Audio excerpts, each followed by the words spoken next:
Pastor मरीरंजन Shanti Nagar Khanewal से आपकी खिदमत में हाज़िर हूँ। ये मुआज़ा 12 बरस से बीमार औरत की शिफा का है और ये मुआज़ा कफरनहूम में हुआ है। और कफरनहूम वो शहर है जिसे यूहन्ना के गिरफ़्तार होने के बाद खुदावंद यीशु मसीह ने नासरत को छोड़ के वहाँ रिहाइश इख्तियार कर ली थी। और कफरनहूम का मतलब है आराम का घर।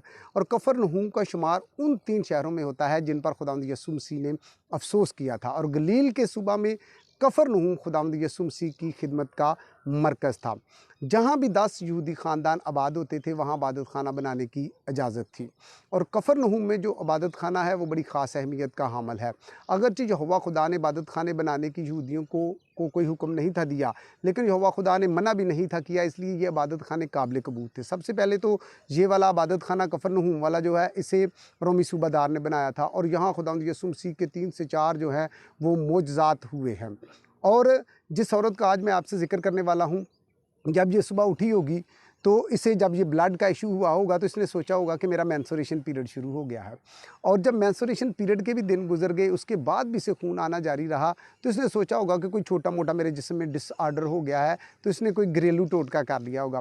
और जब घरेलू टोटका करने के बाद भी इसे शिफा ना मिली तो इसने अपने शहर के जो है तबीब उसे चेक करवाया होगा, डॉक्टर को चेक करवाया होगा। जब उसकी मेडिसिन से भी इसे आराम ना आया तो इसने सोचा किसी स्पेशलिस्ट को चेक करवाती हूँ। स्पेशलिस्ट को भी जब चेक करवाया, उससे भी मेडिसिन लेने के बाद जब इसे शिफा ना हुई तो ये परेशान होना शुरू होगी। इसने सोचा कि मेरे जिस्म में कोई बीमारी जो है उसने जन्म ले लिया है। अब ये तन्हा परेशान होना शुरू हो गई है। और इस वक्त तक इसकी बीमारी का इसके घर वालों को भी इल्म हो गया होगा, इसके मिलने जुलने वालों को भी, इसके अजीज़ों को भी इसकी बीमारी की जो है वो ख़बर हो गई होगी। और लेविटिकस 15 उसकी वर्स 25 to 27 के मुताबिक जो है, अहबार 25 से 27 आयत के मुताबिक ये है कि हैज़ के दिनों के बाद भी, मेंस्ट्रुएशन पीरियड के बाद भी अगर औरत को खून आता रहे तो वो नापाक होती है। वो जिस चीज़ को छूती है वो नापाक होती है। वो जिस चीज़ पर बैठती है, जिस चीज़ को हाथ लगाती है वो भी नापाक होती है। अब शरीयत के मुताबिक तो ये नापाक है। अब इसके घर वालों ने, इसके अजीज़ों ने इससे दूर होना शुरू हो गए होंगे। अब इसको तन्हा कर दिया होगा और ये भी अब हर रोज़ परेशानी में ज़िंदगी गुजारती होगी, क्योंकि लिखा है कि 12 साल से वो अपनी बीमारी पर अपना माल खर्च कर रही है। 12 साल वो अपनी इस बीमारी से लड़ती रही है। अब वो मायूस हो गई है। वो हर रोज़ अपनी मौत का इंतज़ार कर रही है। हर रोज़ वो जो है वो इस परेशानी में ज़िंदगी गुजार रही है। आपको पता है कि जब मेडिकल साइंस जो है वो इंसान को इलाज करार दे दे तो उसके पास दूसरा सहारा मज़हब का होता है। और जहाँ तक इसके मज़हब का तल्लुक़ है तो इसके मज़हब ने तो इसे कोई दिलासा नहीं था दिया, बल्कि शरीयत ने तो उसे नापाक कह के अपनी कमज़ोरी का ऐलान कर दिया था कि मैं तुझे सिर्फ़ नापाक कह सकती हूँ और तेरे लिए कुछ नहीं कर सकती।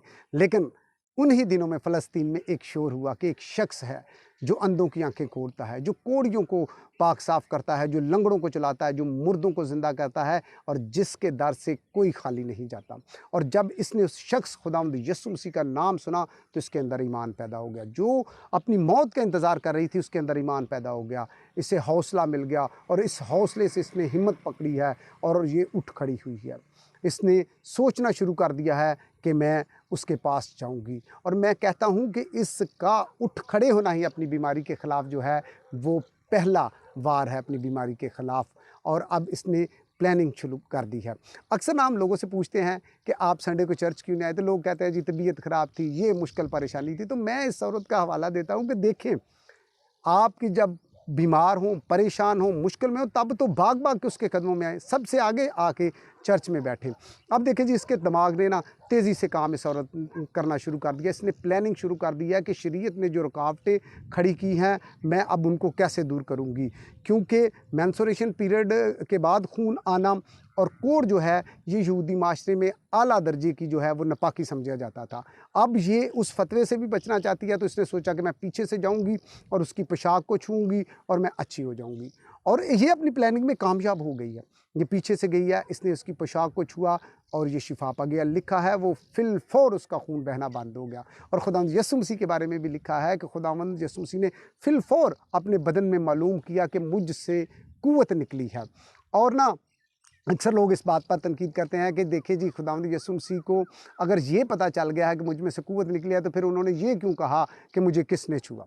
और मैं आपको बताऊँ ना कि यीशु मसीह का आप इन चारों गॉस्पेल्स में, चारों अनाजील में अगर आप यीशु मसीह के जितनी बातें हैं उनका अगर आप बगौर मुताला करें ना, तो वो एक टीचिंग सेशन है, शागिर्दों के लिए भी, आम लोगों के लिए भी। और यीशु मसीह का ये कहना कि मुझे किसने छुआ, ये एक टीचिंग सेशन है।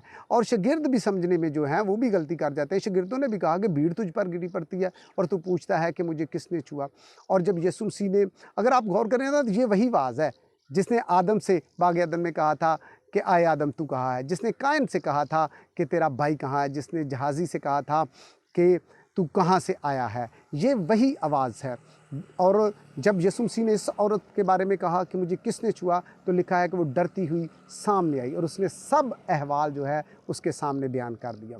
और यही यीशु मसीह चाहते थे, यही टीचिंग सेशन था कि यीशु मसीह बताना चाहते थे कि अब उसका अहवाल जो है वो खुशी का है, अब उसे ज़िंदगी मिल गई है, अब कामयाबी का है, अब फतह के नारों का उसका अहवाल है। और वो सामने आए और सबको बताए। और जब उसने सामने आके सबको बताया, तो फिर खुदावंद यीशु मसीह ने उसे 3 इनाम दिए हैं। सबसे पहले खुदावंद यीशु मसीह ने उसे कहा कि आए बेटी, जिसे यहूदी माशरे ने, शरीयत ने रद्द कर दिया था, उसके अपने घर वालों ने उसे नापाक होने की वजह से रद्द कर दिया था, उसे खुदावंद यीशु मसीह ने अपनाइयत का एहसास दिया। उसे खुदावंद यीशु मसीह ने आए बेटी कह के मुखातब किया। जो अपने आप को नापाक समझती थी, वो पाक तरीन की विरासत में शामिल हो गई है। फिर खुदावंद यीशु मसीह ने उसे कहा सलामत चली जा। और ये वो वाली दुआ है जो यीशु मसीह ने आसमान पर जाते हुए अपने शागिर्दों को दी, सलामती की दुआ से दी। और फिर कहा आइंदा इस बीमारी से बची रह। कुछ लोग ना यीशु मसीह की जो पोशाक को छूने के बारे में कहते हैं कि यीशु मसीह ने जो लिबास पहना हुआ था ना, वो यहूदी तर्ज का था। और वो नंबर्स 15 चैप्टर 15 और उसकी 37 टू 39 गिनती 15 बाब उसकी 37 से 39 आयत का वो हवाला देते हैं कि यीशु मसीह ने ख़ास यहूदी तर्ज का लिबास पहना हुआ था और उसके डोरे थे नीचे, और इस औरत ने उन डोरों को छुआ। फिर वो एलिया की शॉल का हवाला देते हैं और वो बात को ट्विस्ट करके ना प्रेयर शॉल की तरफ ले जाते हैं कि इस औरत ने उन डोरों को छुआ, उस शॉल की वजह से, उस कपड़े की वजह से, उन डोरों को छूने की वजह से इसे शिफा मिली है। लेकिन अगर आप बाइबल मुकद्दस पढ़ने वाले हैं तो पढ़ के आप इस मोजज़े को देखें तो यीशु मसीह ने उस औरत से क्या कहा। यीशु मसीह ने उस औरत से कहा कि तूने अपने ईमान से शिफा पाई। मैं भी आज आपको ये बात बताना चाहता हूँ कि आपके मसले चाहे 12 साल इस औरत की तरह पुराने हैं, 10 साल पुराने हैं, 20 साल पुराने हैं, 30 साल पुराने हैं, आपके घरेलू मसाइल, आपके बच्चों की खुद तरक्की नहीं होती, आपके कारोबार में रुकावट है, आपके घरेलू मसाइल हैं, आपके घर में नचाकी है, आप बीमार हैं, आप परेशान हैं, आप सिर्फ उस पर अपने ईमान का इजहार करें। आपको कहीं जाने की, कुछ छूने की ज़रूरत नहीं है, सिर्फ उसे ईमान से छुएं तो अभी यीशु के नाम से एकदम में आप शिफा पाएंगे। आपके तमाम मसले इस औरत की तरह यीशु के नाम से हल हो जाएंगे। यीशु मसीह मेरा और आप सबका हामी और नासर है।